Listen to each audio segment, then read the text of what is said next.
آیت الکرسی ایک لمبی آیت، جیسے آیت البر ایک لمبی آیت تھی، اور اس کو حضور نے فرمایا ہے سیدۃ آیات القرآن، پورے قرآن مجید کی آیات کی سردار ہے یہ، اور یہ شرک فی صفات کے ضمن میں یہ شمشیر قاطع ہے، شمشیر برہان ہے۔ اللہ لا الہ الا ہو الحی القیوم، یہ وہی ہے قل هو اللہ احد اللہ الصمد الحی، اللہ زندہ ہے، لیکن اس کی زندگی کو اپنی زندگی پر قیاس نہ کرنا۔ تمہیں خوراک کی احتیاج ہے، اسے کوئی ضرورت نہیں۔ ما اريد منهم من رزق وما اريد ان يطعمون، مجھے کوئی احتیاج نہیں کہ مجھے کوئی رزق پہنچائیں، رزق دیں، مجھے کھلائیں، مجھے کوئی ضرورت نہیں۔ پھر تمہاری حیات نیند، اونگ، تھکان، ان تمام کمزوریوں کے ساتھ ہے۔ وہ الحی ہے، اپنی ذات میں خود زندہ ہے، حیات اس کی ذاتی ہے، کسی اور نے عطا نہیں کی ہے۔ ہماری تو مستعار ہے، عمر دراز مانگ کے لائے تھے، 4 دن 2 آرزو میں کٹ گئے، 2 انتظار میں۔ اور القیوم بقیہ پوری کائنات کے لیے وہی ہے، اس کو تھامے ہوئے ہے۔ لا تاخذہ سنۃ ولا نوم، الحی، حیات کامل، کہ اس کو نہ نیند آتی ہے نہ اونگ آتی ہے۔ لہ ما فی السماوات و ما فی الارض، آسمان اور زمین میں جو کچھ ہے اسی کی ملکیت ہے۔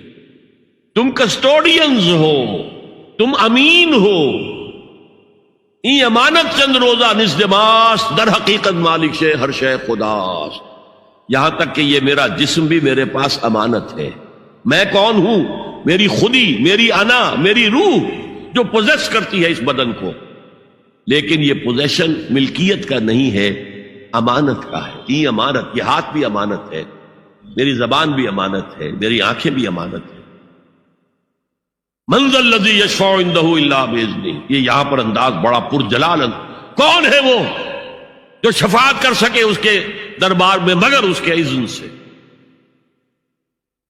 کسی کا ذاتی، کسی کا زور، کسی کا اختیار نہیں ہے کہ جس کی بنا پر وہ شفاعت کرے، ہاں اللہ کے اذن سے۔ اور دوسری جگہ پر آتا ہے جس کے لیے وہ چاہے گا اور جس کو اجازت دے گا،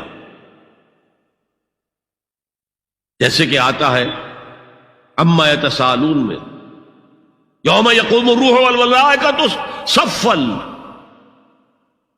اور ان میں سے کوئی بھی بات نہیں کر سکے گا، کلام نہیں کر سکے گا، لا یتکلمون الا من اذن له الرحمن، سوائے اس کے جسے رحمان اجازت دے، وقال صوابا، اور صحیح بات کرے گا، کوئی غلط بات نہیں کرے گا۔ یعلم ما بین ایدیہم وما خلفہم ولا یحیطون بشیء من علمہ الا بما شاء، وہ تو جانتا ہے جو کچھ بھی ان کے سامنے ہے اور ان کے پیچھے ہے، اور یہ کوئی احاطہ نہیں کر سکتا مخلوقات میں سے، اس کے علم میں سے کسی کا بھی، سوائے اس کے جو وہ خود چاہے۔ یہاں بڑے ہی لطیف انداز میں شفاعت باطلہ کے تصور کی نفی ہو گئی۔ دیکھیے، آپ کہیں جا کر کسی مجسٹریٹ سے سفارش کرتے ہیں تو کیا کہتے ہیں؟ اجی یہ فائل کے اوپر جو کچھ ہے آپ اس پر نہ جائیے، یہ گواہیاں وغیرہ جھوٹی ہو گئی ہیں، میں آپ کو بتاتا ہوں اصل بات کیا ہے۔ اللہ کے سامنے کوئی یہ کہہ سکے گا اے اللہ تیرے علم میں نہیں ہے، میرے علم میں ہے؟ یعلم ما بین ایدیہم وما خلفہم، وہ تو جانتا ہے جو کچھ ان کے سامنے اور جو کچھ ان کے پیچھے ہے۔ ولا یحیطون بشیء من علمہ الا بما شاء، اور ان میں سے کوئی بھی، جیسے کہ میں ابھی بتا چکا ہوں، بریلوی مکتب فکر بھی کہہ رہا ہے کہ اللہ کا دیا ہوا علم ہے، محمد رسول اللہ کا جتنا ہے، لا محدود نہیں ہے، محدود ہے، قدیم نہیں ہے، حادث ہے۔ تو جتنا اللہ چاہتا ہے، جس کے لیے جتنا چاہتا ہے، لیکن اس کے علم میں سے احاطہ نہیں کر سکتا کوئی مگر جو وہ چاہے۔ وسع کرسیہ السماوات والارض، اس کا اقتدار چھایا ہوا ہے، مستولی ہے، آسمانوں پر بھی اور زمین پر بھی۔ ولا یؤودہ حفظہما، اور اسے عاجز نہیں کر سکتی ان دونوں کی حفاظت۔ قیوم وہی ہے، صمد وہی ہے، لیکن اس سے کوئی تکان تاری نہیں ہوتی، عاجز نہیں ہوتی۔ یہ اصل میں نفی ہے جو تورات حافظے سے مرتب کی گئی تھی، 587 میں نبوکڈنضر کا جو حملہ ہوا تھا اس میں اصل تورات گم ہو گئی. اس وقت سے آج تک وہ اصل تورات ان کے پاس نہیں. پیریڈ آف کیپٹیوٹی سے واپس آئے ہیں بیت المقدس میں سائرس کے لطف و کرم کی وجہ سے، ذوالقرنین کے لطف و کرم کی وجہ سے. پھر یادداشتوں سے لوگوں نے وہ تورات مرتب کی ہے، تو اس میں انسانی فکر شامل ہو گیا.